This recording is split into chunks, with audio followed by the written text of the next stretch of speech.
What is up guys, Patterson here, today's FIFA 17 video. So today I'm going to be giving you some tips to qualify for champions.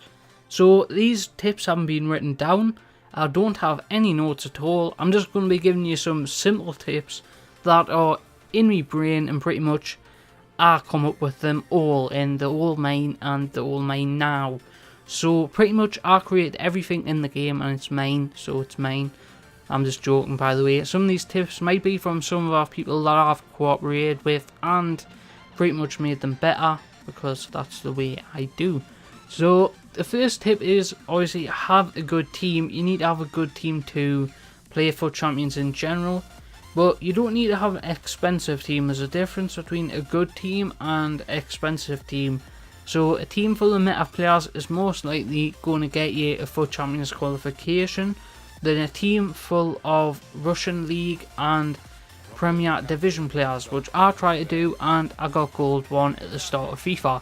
So that's how I started pretty much the game. I started with a first Liga NOS team, which isn't meta at all, and a Premier Division team. So in between that time I couldn't get gold 3, I got gold 1 eventually, but I couldn't get anything higher than gold. So there's a certain glass ceiling with a certain amount of players. So if you can't qualify at all, there's a few players that you could just stick to till you get better. You have more coins, you have more kind of leeway with your team. So these players are Chris Smalling, Eric Bailly, Danny Rose, Luke Shaw, Kyle Walker. In the midfield, Dembele, Kante and Ander Herrera. Let's just see him on Matic, doesn't really matter. Then we've got Musa, Sané, Martial. Few cheap players there that I've just tell you. Any of those, well, that full team could get you qualification into FUT Champions. No doubt about it. And there'll probably be a custom tactics video on my channel that could also help you with qualifying, which I'll probably do a qualifying FUT Champions custom tactics video, so it would go beside this video. So after that, we talked about the team, talked about the custom tactics, player instructions. Don't have your two centre backs as join the attack. It's such a stupid thing in the game, and I've seen people actually use it. As well as always overlap on right back and left back. You don't want to do that on your player instructions either. You want to keep it simple. You want to just qualify for FUT Champions and see how well you can do against other players. So I'd recommend you go with meta players, go with a meta formation, go with a meta everything. Pretty much if you're struggling to qualify for FUT Champions, you need all the advice and tips and tricks you can get. So within that, we've talked about players, stuff like that. There's obviously, I could talk for hours with players, but I'm not going to. You know who the meta players are, and if you don't, you can pretty much look anywhere in the game and you'll probably see the cheap 20 to 50k teams. I think I've got one for 10k on my channel, which was a while ago now. So if you have the money to upgrade your team, let's say you had 20k from playing the draft, or you put some money on the game, I would recommend you to stick to a certain league to start off with if you can't qualify. Don't go making certain mistakes. So let's say you're playing with Premier League, League 1, Chelsea Away, loads of different leagues, and you've got to sacrifice chemistry for playing with your favourite players. In my opinion, I would sacrifice everything and play with a team that's going to qualify you. So if that means selling every player you've got, so pretty much selling every player in your club to get a solid enough team to actually qualify, it's going to be worth it for you in the long run. So I'd recommend you just to sell absolutely everything, stick to a basic team that's overpowered, underpriced and very good, so Chris Smalling, Bailly, etc. So you can get that team for probably around 20 to 30k, it's not that expensive. You can kind of lack in certain positions, but I wouldn't advise it, especially in the Chris Smalling, Anthony Martial and Kante thing. Obviously you get the lowest overall of that card, but then you can upgrade when you get more coins throughout FUT Champions. So if you qualify for FUT Champions, what I would say is, just because you qualify doesn't mean you're going to be very good in the actual FUT Champions games. It takes a lot of practice, a lot of kind of strength within your team. You need stamina. Stamina is a huge thing for FUT Champions. So if you actually qualify for champions, the next thing you've got to do is get a better team, enough subs so you can get actually chemistry on your players and fitness. You need full chemistry team, I said that before, but you need fitness on your team, I said that. So you need enough coins to buy squad fitness if you're using one team, or use bronze pack to get the 20 plus 20 fitnesses. So there is that, as well as, so another tip I could give you is watch either a pro player's gameplay or someone who is very good at the game and look at the actual habits they get into. So you may as well watch some players who rush the defenders forward. So what you want to look for is the good habits to have, and the bad habits you don't want to interact them with your gameplay. So let's say second man pressing.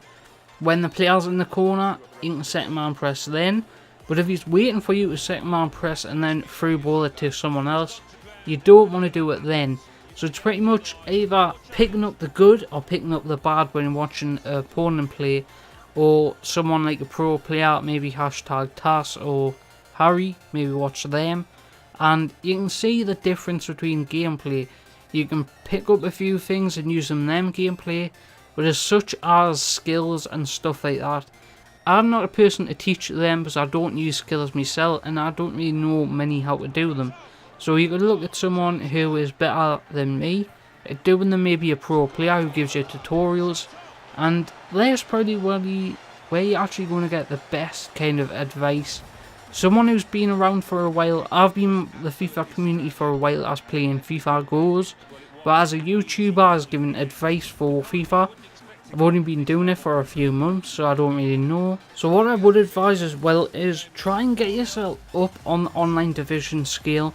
So this is probably the best time you can do it right now, since there's not going to be many people in the lower divisions that are very good. Pretty much every good player now, unless you've changed console, will probably be in the top 3 divisions. So I'm in online division 1 now. I probably went down to division 2 on purpose, just for the rewards one time when I needed it. But after that, the other divisions will probably be the easiest to get through. The thing is, your fitness and stuff like that and contracts at the start of the game can be difficult if you're not there, but if you're someone who played the game for a while, who just can't qualify for FUT Champions, you have a big advantage over the people that are new on the game. You have already sought after a club, so what I would recommend, as I said before, sell everything to make them a team. Then when we get in the game, we'll come up against an opponent who is the first in the daily knockout. And there's another thing, daily knockouts. Go in the daily knockouts when there isn't a prize to be won. So you come against people that 9 times out of 10 are just qualifying the same as you. So if you come against someone, let's say it's a daily knockout for Jose Callahan, you can come against anyone from the player base pretty much who is a top 100, elite 1, gold 1. You don't know who that player is when there's a player on the line. But when there's no actual entry requirements, 9 times out of 10, that player will be in the same position as you. So that's actually a benefit if you go when there's no entry requirements.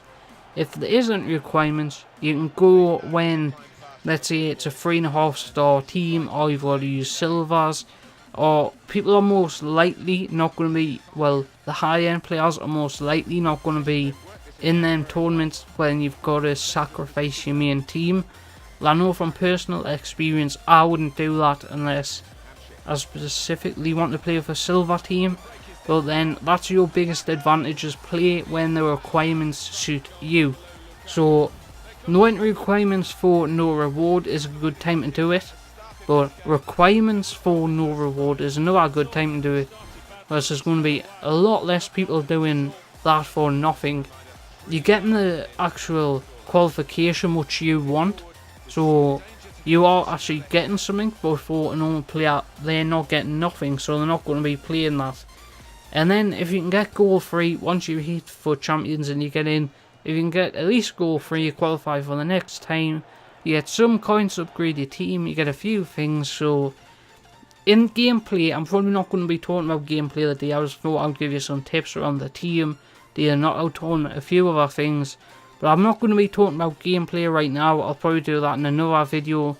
So I've been Patterson, thank you for watching, see you next time, goodbye.